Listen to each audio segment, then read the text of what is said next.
อึดมากเลยเต็นท์เนี่ยดูถูกเขาไม่ได้นะเต็นท์นี้ดูถูกเขาไม่ได้แม้ว่าเขาจะมินิก็ตามแต่เขาสู้ทนมากเลยนะค่ะแต่เมื่อคืนนี้ต้องบอกก่อนว่าลมนี่แรงแบบโคตรแรงแบบสุดๆกระเนาะพือเลยแหละ ใช่ตอนนี้ก็แรงอยู่นะคะพี่นัท ที่ว่าแรง เมื่อคืนแรงกว่าเนาะพี่นัทอันนี้ต้นอะไรอะมะม่วงเหรอ เหมือนมะม่วงนะคะน้องแอม อันออกเล็กๆนี่นะคะคุณผู้ชมเรารอแสงแดดยามเช้าก็ไม่เห็นสักทีเลยเมฆใหญ่มาเริ่มเลยมาบังตรงนี้เพื่ออะไรเนี่ยไม่ยอมออกด้วยอยู่ตรงนี้นะ คือลมแบบสุดๆเลย ทีนั้นเดี๋ยวเรามา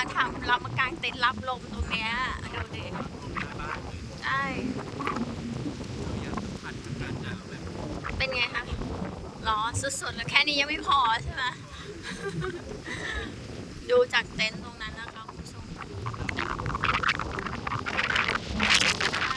วันนี้วันที่22ธันวาคมนะคะแล้ว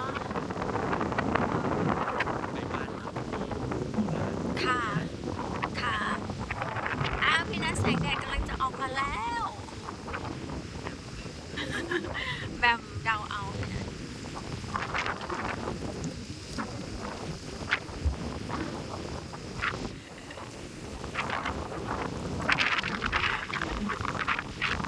เนี่ยนะคะเต็นท์เราสู้ชีวิตที่สุดเลยนะคะคุณผู้ชมเต็นท์นะคะที่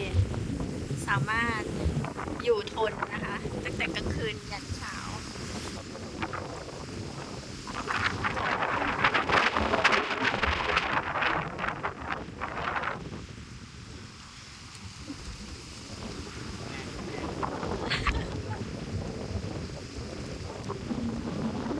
คือแบบลมมาแบบ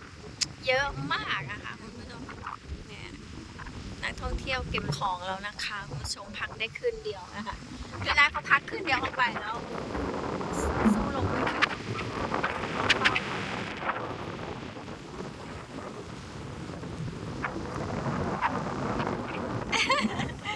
โอเค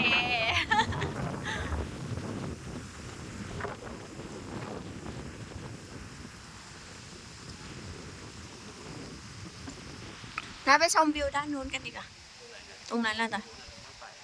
ใช่ อันนี้อืม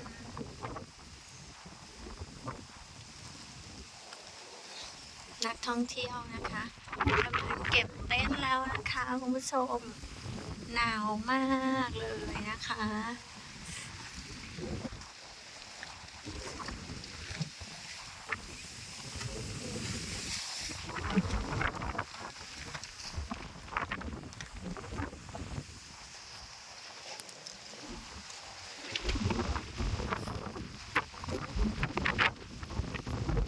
นี่ไงหมอกของแหม่มเนี่ยหมอกของเราเห็นนิดนึงนะคะลอยมาไหนคะเป็น ใหญ่นะ นะอืม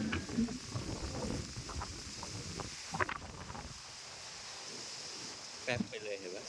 ค่ะ เต้นเรา โอ้อันนั้นยังแฟบเลยนะพี่นะเนาะดู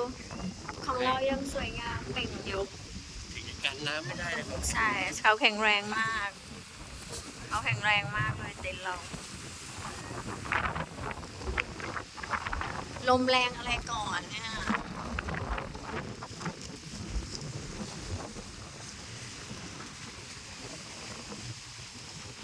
นี่ค่ะเราจะถ่ายรูปสวยๆ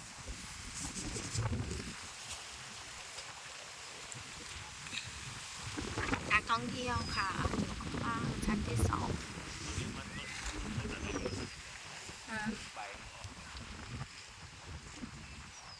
นะคะ ชี้ขึ้น พี่นัทมายืนตรงหมอกแล้วมันถ่ายรูปให้ตรงหมอกเนี่ยอย่างน้อยพี่นัทได้สัมผัสทะเลหมอกนิดเดียวแล้วก็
แต่ทำไมยังไม่มาสักทีอะพี่นะ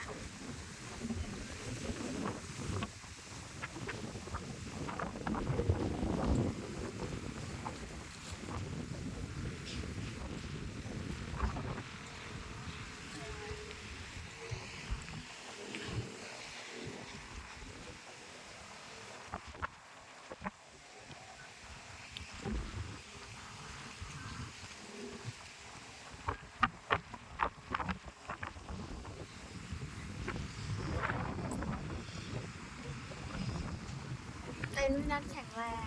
จริง แข็งแรงค่ะ ใช่แข็งแรงมากเลย เนาะไม่มียวบเลยนะดูสิเนาะไหนสมอง ดูดิ อืม พี่ตอบผิดนะเดี๋ยวถอย อ่าพยายามกระโดดขึ้นมา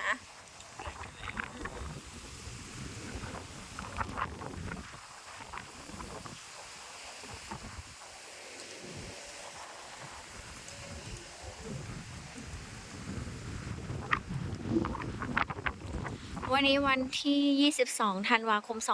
2566 นะคะ